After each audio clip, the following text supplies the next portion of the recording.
I am here. Hopefully this is better. YouTube decided to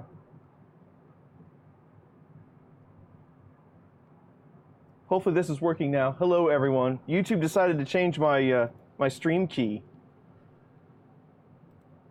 So let's get everything reset up.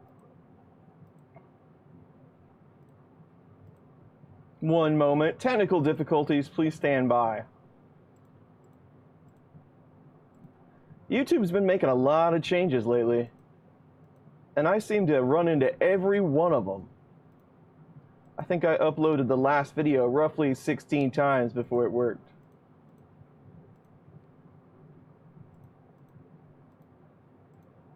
We there? We good? There we go. Hello everyone. Let's see what is working and what's not today. How about clapping? Is that working? Yes. How's it going? So, a bit of a rough start today. My phone's telling me things. I don't know what. Okay, good. Tom's here, 3D Printing Viking. Makerfield is here. Greetings, Turkey. I know it. I'm good friends with the Turkish guy. Good people. David Olson's here. Carl Schumann's here. Jerry's here. Mike Never Lets Machines Win. Robert Reynolds. Sergio's here. How's everyone doing?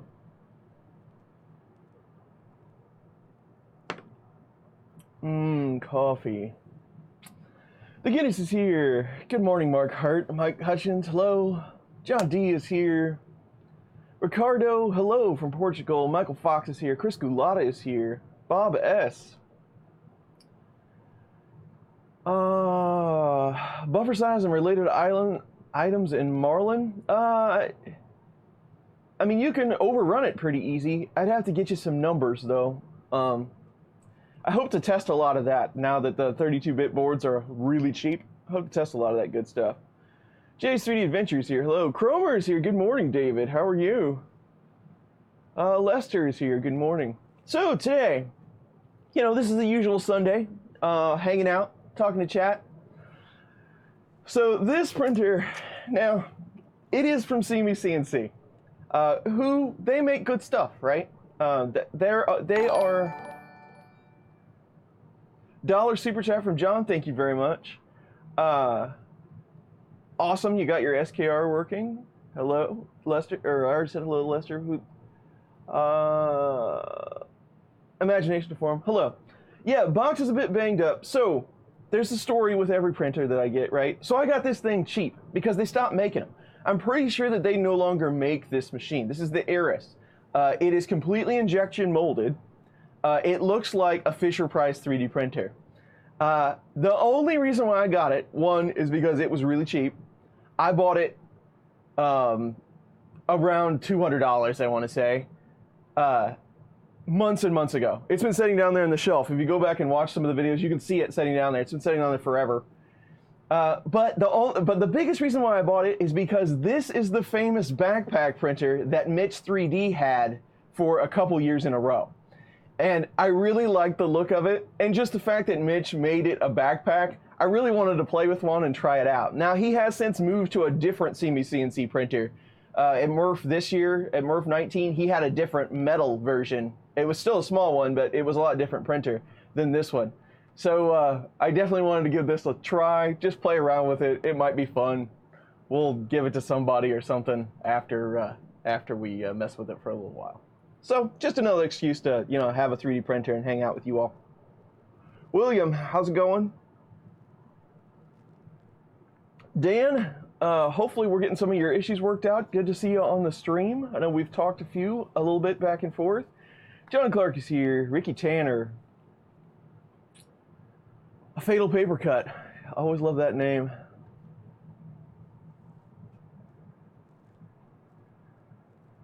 John, give you 2 free $1 super chats a month? That's cool. Very nice. Elf Pimp is here. Elf Pimp, I really like that handle. I think that's funny. Greg.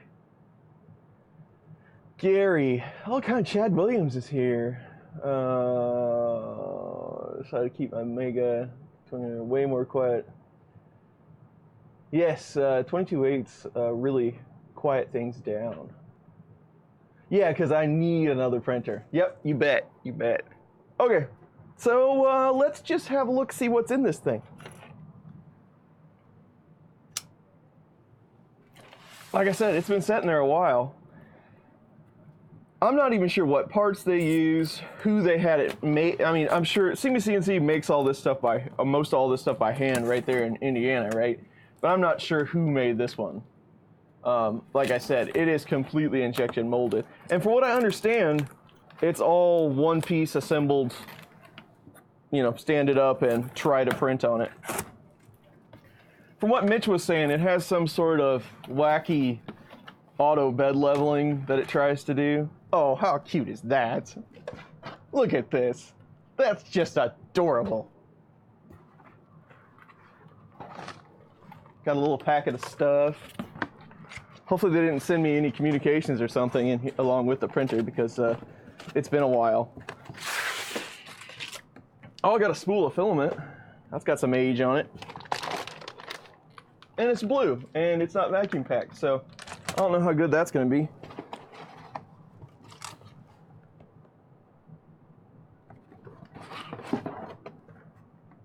Meanwhile, power supply.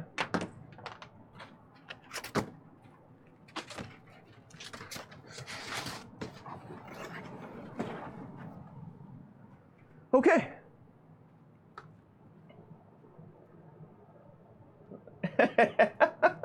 A-net is poo. Very nice, very nice. Nutbox76, hello. There's a Benchy on the horizon. They did test it. There's a little test print on here. It's just, now I can see why Mitch wanted to put this in a backpack form, because it is just too much for words. I'll give you a look at this thing.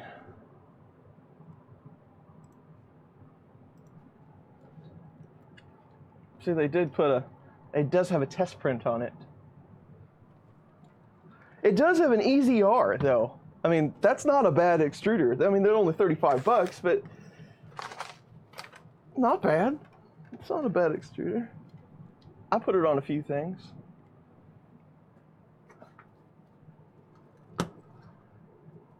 Toaster slots on the top. Oh, that's some big toast. Benchy Factory Groves, definitely. This was just, yeah, pre-built. That's no fun. Poppy Ron is here. Hello, Poppy Ron. Yeah, box was sat on. It did have some nice foam in it, though, so it made it safe. Yeah, this was more for fun than anything, right? Like I said, I got it as they were stopping to produce these. That's when I got it, so I thought it'd be entertaining.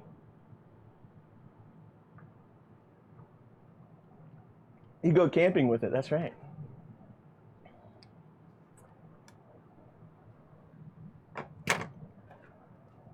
So I'm not even sure. Well, let's open this packet. Let's see what's in here.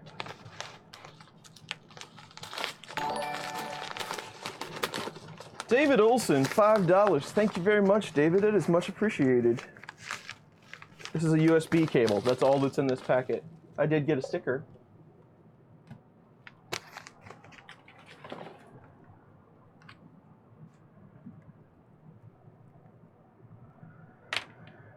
So there is a USB slot, but spool holder's a little off there. There appears to be no SD card or anything like that. And there were no directions. This is recertified, by the way. See if we can get that print off of there.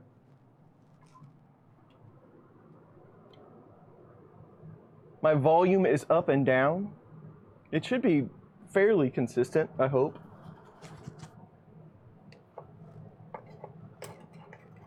Maybe it's just my energy. Hey David, how's it going? Solar panels and batteries? This is not my first Delta. This is my third Delta, fourth Delta, somewhere in there. I've got a couple. I don't go for the Deltas very often. When you go shopping for Deltas, there's a big jump. You can either get really, really cheap or really, really expensive. So it's kind of a hard market to be in. I would love to have an Artemis or something like that. That would be cool. I'd have to find some place to put it. That would be interesting.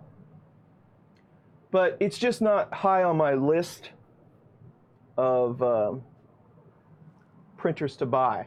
This is kind of interesting. So I don't know if you can see that, but so the extruder, right, gets fed from here by this tube, which is connected to this tube over here that is fed by this spool holder. So you're going all the way around the printer body to feed the filament. That's interesting. I've never seen that one before. So that's kind of cool, I guess. Deltas are finicky, you know? You have to really know, well, I wouldn't even say that. I was going to say you really have to know what you're doing, but you don't really. It's just, if you're coming from Cartesian, it's kind of a different game. Let's see what it does. Ooh, it's got a light on it. I hear fans. Ooh, nice. Look, it's lit up in the front. This is just too much.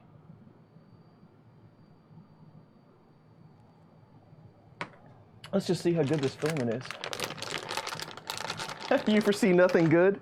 Well, we'll see. You know, that's why we're here. VJB, hello, how are you?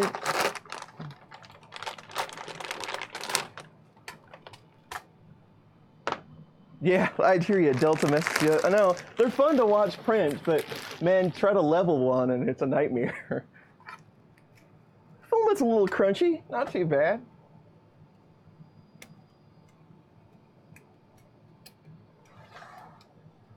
Yeah, oh, that's right. I forgot about that Delta, Ricky. I wouldn't even call it a printer. So this is Delta number 4, if you include that mess. It's still sitting over there where I left it the day we got off the stream. It hasn't moved an inch, and I don't even want to touch it. Maybe someday I'll get to that. Or turn it into something else, maybe. Volume fine? Good. Okay.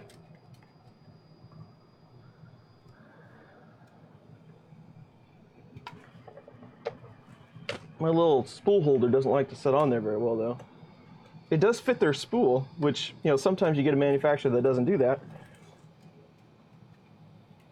Long stripped it for parts. I should, but it's just over there in a garbage heap.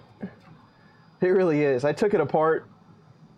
G-Tech sent me a bunch of parts to try to fix it. They really did. They tried a couple of times, but they kept sending the wrong things, and it just wasn't going well. So I just abandoned it altogether, pretty much. It has the winder on it. Might take a while, but it does have a winder on it. Yep. Battle with the Delta. I know that all too well.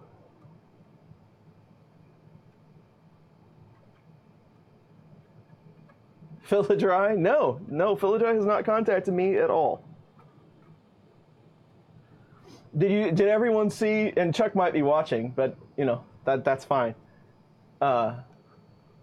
Mixed feelings about G-Tech. G-Tech has treated me okay. At least you can buy parts from them.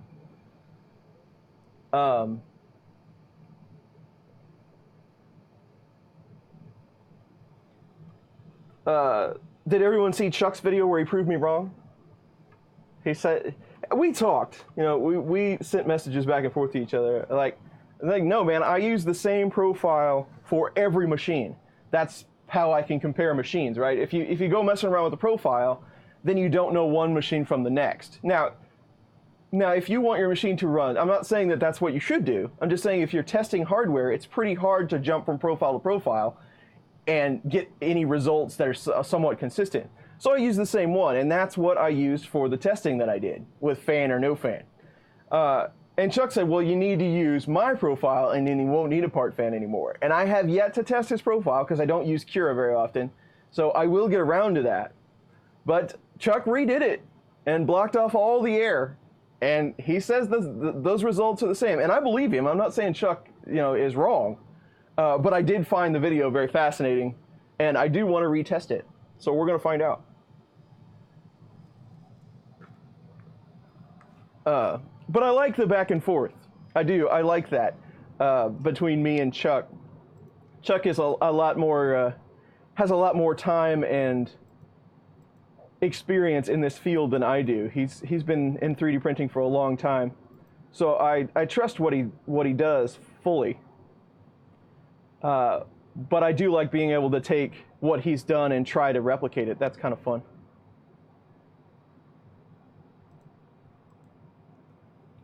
All right, we're heating up. Let's see what it does. Ooh, we got a red light when we heat. I don't know if you can see those lights or not. Get a cool little red light over here. See? Nice.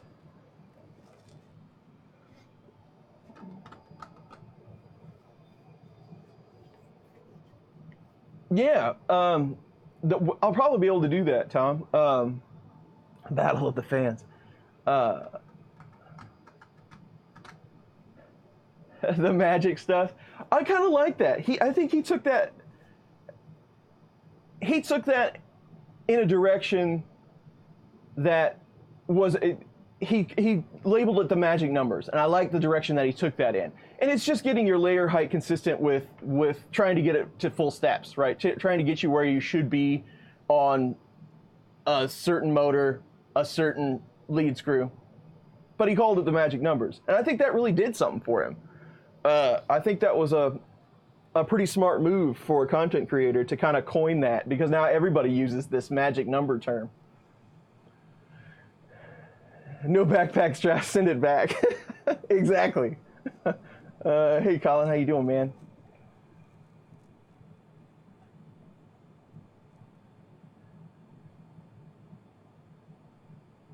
Yeah, Michael Fox, I did. I caught that a couple of days ago, actually. He said Chris and Walter, I think, or something like that. That's pretty funny. When he was talking about the other dryer. And that other dryer, the one, they are actually trying to combat issues that they have with nylon, so they don't have to continually dry the nylon. But they're taking it from a dry area, pulling it out, and trying to print with it. They're just trying to combat the filament that's in the open air, making a transition to the printer. And that I can see. You're just trying to get the filament as consistent as possible while you're using it. And if you're trying to dry it just a little bit on the fly like that, I can totally see that, just to make it a little more accurate. But taking degraded filament and trying to dry it on the fly, I don't see it. 3D Jimmy, yes. Walter will be hosting Fun in the Country Basement today at 4 o'clock Eastern. So we'll jump over onto that channel. I will be there.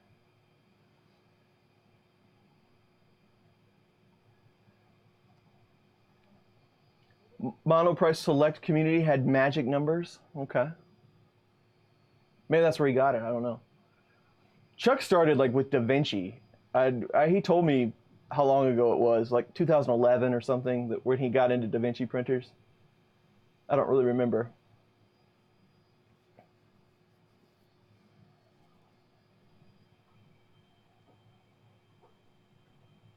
Because it spells Chris as Eris. Nice. Okay, so we've got some filament oozing out, so we're heated. Now I got to figure out how to slice a file for this thing. How big is it? That's a first question that we should probably answer. What do you figure? What do you figure? I want to say 120 max. And maybe, I don't know, 160? Pretty small. It's just a little bigger than the Monoprice Mini Delta. And I'm going to use Prusa Slicer, not Slick 3R. So it's going to take me a half hour to figure this out. Oh, no, wait. I'm still going to use Slick 3R because I don't have Prusa. This is the only machine I don't have Prusa Slicer on now. So Slick 3R it is. Yes, go ahead and reconfigure it. Why not? Nope. Nope. Nope. So I'll have to get that done at some point.